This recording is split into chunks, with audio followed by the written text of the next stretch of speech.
कहानी का शीर्षक है पड़ोसी।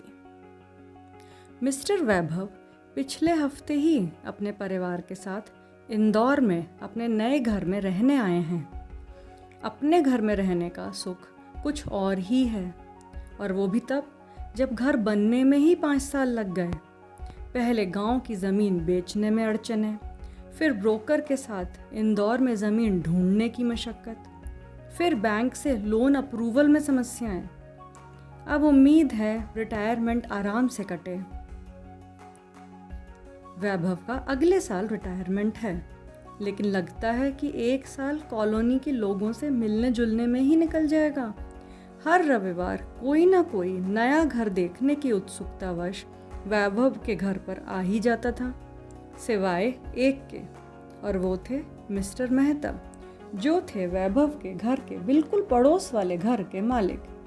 होंगे कोई 70-75 साल के। पता नहीं क्यों जब भी वैभव उनसे बात करने की कोशिश करता तो वो मुंह फेर के चले जाते। वैभव ने भी लेकिन बुरा नहीं माना। फिर किसी ने बताया कि मेहता जी मिलिट्री से रिटायर्ड हैं, बच्चे विदेश में रहते हैं और बड़े ही खुशमिजाज व नियम पसंद व्यक्ति हैं। परंतु जब से वैभव का घर बना है, उनके घर की तरफ कोई देखता ही नहीं। शायद इस बात से अकारण ही वैभव से नाराज है। खैर, कई महीने बीत गए। एक दिन मिस्टर वैभव ऑफिस से घर आने में लेट हो गए। जैसे अपने घर में घुसने लगे तो देखा कि मेहता जी स्वयं के घर के आंगन में ज़मीन पर गिरे हुए हैं। वैभव ने बिना समय गंवाए तुरंत मेहता जी का मेन गेट खोला और मेहता जी को संभालते हुए मिसेस मेहता को आवाज़ लगाई।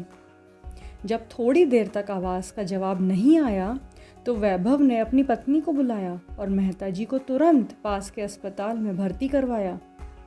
तसल्ली रही कि ब्लड प्रेशर बढ़ने के कारण चक्कर आ गए थे। शायद ब्लड प्रेशर की दवा लेना भूल गए थे।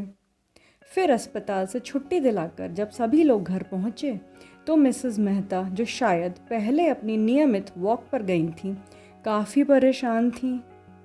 अब सब ठीक था।